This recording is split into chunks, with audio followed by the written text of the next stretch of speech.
Ava Monroe stands beneath the blinding glare of perfection, every camera a flash freezing her into the image of a flawless bride-to-be. The marble stage, the diamond ring, the whispered envy of the crowd, all of it paints the illusion of a woman who has everything. To the world, she's elegance incarnate, poised, adored, untouchable. But behind her polished smile, her heart races with unease. The ring on her finger doesn't symbolize love. It's a silent chain she can't remove. Every cheer feels heavier, every spotlight harsher, as she realizes she's performing in a life that isn't truly hers. When the night quiets and applause fades, the fantasy shatters. Ethan's smile, once charming, now hides a cold precision. His reprimand, "You embarrass me," slices through the silence like glass. His hand tightens on her arm, not in affection, but control. Ava's instinct is immediate. She apologizes, even though she's done nothing wrong. In the mirror, she watches herself rehearse the perfect expression again, masking the bruises that are invisible but deeply felt. It's a ritual she knows too well, the art of pretending, of surviving within a world that worships her image while slowly erasing her voice. By morning, the illusion reignites. Her photo graces every magazine, America's most desired bride. To millions, she's living a dream. But inside, Ava feels detached from the woman on the cover, as if she's watching someone else's life unfold. The flowers, the jewels, the endless praise all seem meaningless against the silence that fills her home. Her smile is now a mask that fits too tightly. The world sees a fairy tale of love and perfection, but Ava lives within a silent prison, one built from manipulation, appearances, and fear. The lie isn't just Ethan's, it's become her own. Ava's childhood was painted in muted tones. A small apartment, a hardworking mother, and an empty chair where her father should have been. Her mother, exhausted but proud, taught her that grace under pressure was survival. Compliments became currency. Perfection, her armor. From ballet recitals to school pictures, Ava learned to smile through pain, to never let the world see her cracks. When classmates envied her beauty, she mistook their admiration for affection. Deep down, she believed that if she stayed flawless enough, polite enough, she'd never be left behind again. That belief would shape every choice she made. In her early 20s, Ava carved her path in design, the world of silk gowns, gala stages, and people who traded sincerity for influence. She wasn't born into wealth, but she adapted fast, mastering the art of making people feel seen while hiding herself. That's when Ethan arrived, magnetic, confident, the kind of man who owned every room he entered. He noticed her in a crowd, made her feel extraordinary in a sea of perfection. For the first time, she felt chosen, visible. But soon, his admiration turned into control, every compliment laced with ownership, every gift a chain. Now, Ava lives in Ethan's penthouse, a glittering cage in the sky. The windows stretch from floor to ceiling, but she's never felt smaller. There are no locks on her side of the doors, and her career, once her pride, now serves his empire. Every design she creates carries his company's logo, not her name. Her paychecks pass through his hands before reaching hers. The luxury feels suffocating, marble floors echoing her loneliness. When her best friend Lena visits, concern flickers in her eyes. "You okay?" Lena asks softly. Ava forces a practiced smile. "I'm perfect." She lies again. The lie sits heavy on her tongue, even after Lena leaves. Ava stares at her reflection, flawless makeup, perfect hair, empty eyes. She's both the masterpiece and the prisoner of her own design. The city glows beneath her, but she feels detached, as though watching a life that no longer belongs to her. Every day is a performance, every gesture rehearsed. She knows how to pose, how to laugh, how to seem content. But when silence fills the penthouse, the facade trembles. Somewhere deep within, a quiet defiance begins to stir, small, fragile, yet powerful enough to change everything. Ava's rebellion doesn't begin with grand acts, it starts with thoughts. The moments she pauses before apologizing.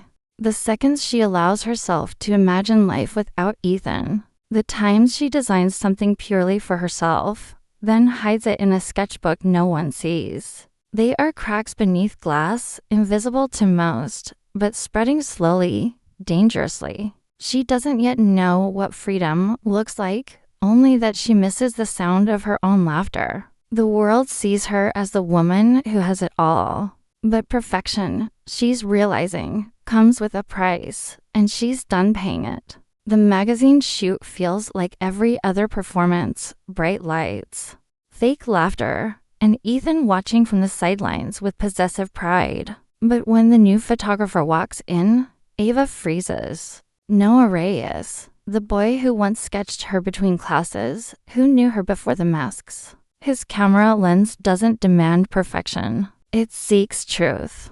During a break, she loosens her hair, exhales, and for one fleeting moment, forgets to pretend. The shutter clicks. Noah captures her, raw, fragile, human. When she sees the photo later, it steals her breath. It's her, not the image the world insists she be. That evening, Noah's message arrives quietly. That's the real you. Do you want to disappear? The words shake her, a lifeline disguised as a question. No one's spoken to her like that in years. She stares at the image again, realizing how much she's lost beneath layers of performance. But before she can reply, Ethan storms in, holding the unedited photo on his phone. His fury is sharp, his voice laced with venom. Flirting with the help now, he sneers. A glass shatters against the wall. Ava flinches, but doesn't cower. For once, the silence that follows belongs entirely to her. Later that night, Ava locks herself in the bathroom, hands shaking. A small cut from the broken glass trickles blood down her cheek, mixing with mascara. She stares into the mirror, unrecognizable, yet, for the first time, honest. No filters. No performance. The woman looking back is broken, yes, but alive. The photo, Noah's message, Ethan's rage, they all fuse into a single, terrifying clarity. This is not love, it's captivity. Her chest tightens, but beneath the fear flickers something else, resolve. The decision forms silently, like a promise she will leave. That photograph is an exposure. It's her beginning. Ava moves through her days like a ghost in her own home, calm on the surface, frantic underneath. Every word she speaks to Ethan is measured, every step rehearsed. At night, she reopens an old email account under a false name, reaching out to Lena in cautious fragments. They whisper during yoga classes, their voices masked by the sound of music and breath. It has to be soon, Ava says, pretending to stretch. Lena nods, slipping her a small flash drive. Ava hides it in her shoe. Every secret plan feels dangerous, yet each small act reminds her she's still alive. Ethan's paranoia tightens like a noose. He installs security cameras in every hallway, tracks her phone, and monitors her calendar under the guise of concern. His words drip with control disguised as care. I just want to keep you safe. But Ava knows what he really means, obedience. One morning, she searches for her old journals, the ones filled with her dreams, and finds them replaced with a folder of Ethan's notes. Page after page documents her routines, what time she showers, what tea she drinks when she sighs. Her skin crawls. He hasn't been loving her. He's been studying her. Noah's reappearance complicates everything. His messages are brief, coded, "The sky's clear tonight" means it's safe to talk. He offers to help her run, but Ava hesitates. If she involves him, he'll be in danger too. At the bridal rehearsal, the illusion nearly breaks. The corset is pulled so tight she can't breathe. Lights blur, voices echo. She leans toward Lena and whispers, trembling, "If I don't leave now, I'll never leave at all." That night, fear transforms into resolve. She hides cash in her sketchbook, packs a burner phone, and memorizes train times. Her smile hides a secret countdown. The morning of the wedding dawns like a spectacle. Sunlight glinting off the cathedral's stained glass, drones circling above. Guests adorned in designer smiles. Every outlet broadcasts the wedding of the year. Inside, Ethan rehearses charm for the cameras, unaware his perfect world is seconds from collapse. Time ticks. The orchestra plays, but the bride never arrives. Whispers ripple through the crowd, confusion turning to panic. Somewhere across the city, Lena opens a small box left at her doorstep. Inside, Ava's phone, her wedding ring, and a handwritten note that reads, "Tell them the bride chose herself." The truth begins.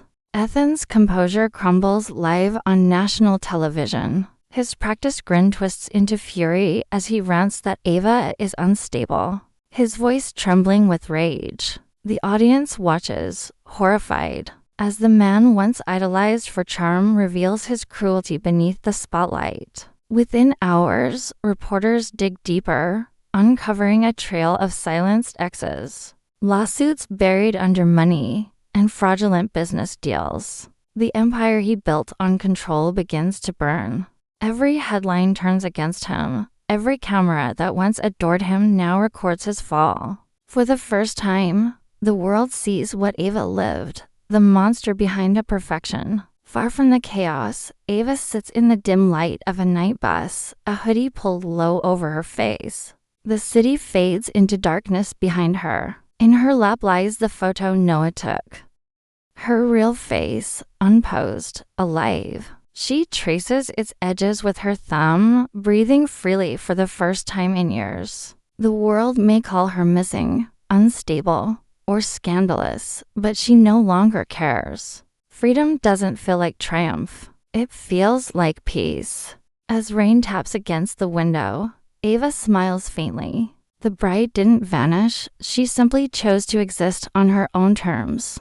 Months drift by, soft and unremarkable, exactly how Ava wants them. She lives in a small seaside town under her mother's maiden name, where no one recognizes her face or past. The ocean becomes her therapy, the waves washing away years of silence. She spends her days redesigning community spaces, using her talent to build comfort instead of perfection.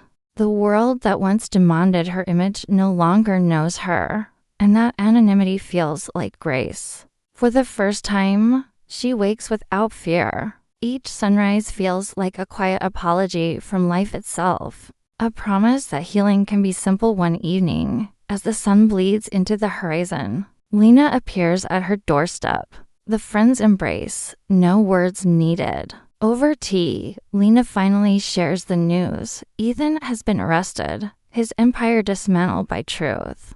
Fraud, assault, coercion, every secret exposed. Ava listens quietly, her hands wrapped around a chipped mug. There's no thrill in hearing of his downfall, only release. "I don't hate him," she says softly. "I just don't need him anymore."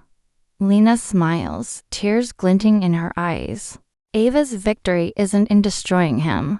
It's in reclaiming herself, in finding peace where pain once lived. Weeks later, Noah arrives in the small town, camera slung over his shoulder. Time has gentled both of them. He finds her near the cliffs, wind teasing her hair, sunlight kissing her skin. "Can I take your picture again?" he asks, smiling. Ava nods. This time, there's no pretense, no performance, just her, unguarded and whole. The shutter clicks, capturing a woman reborn. The photograph won't appear in magazines or galleries. It will hang quietly in her home, a reminder of the moment she chose herself. As the tide rolls in, Ava exhales deeply, finally free, finally real, finally at peace. A year later, The dawn rises softly over the coast where Ava has built her new life. Her studio, Second Light, sits near the water, a modest space filled with warmth, laughter, and hope. It's not about glamour now. It's about rebuilding. She helps women design new beginnings, creating safe homes for those who once felt trapped as she did. The walls are lined with sketches and photographs of survival, beauty born from pain. Each day, she wakes with purpose instead of fear. Perfection no longer defines her. Peace does. The girl who once lived in silence now creates voices through design.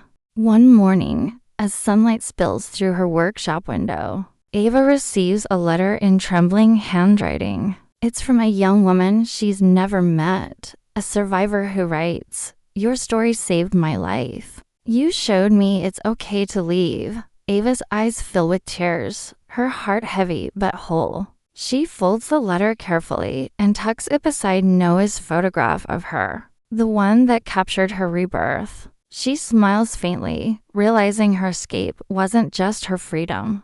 It became someone else's map. Healing, she understands now, isn't about forgetting the past.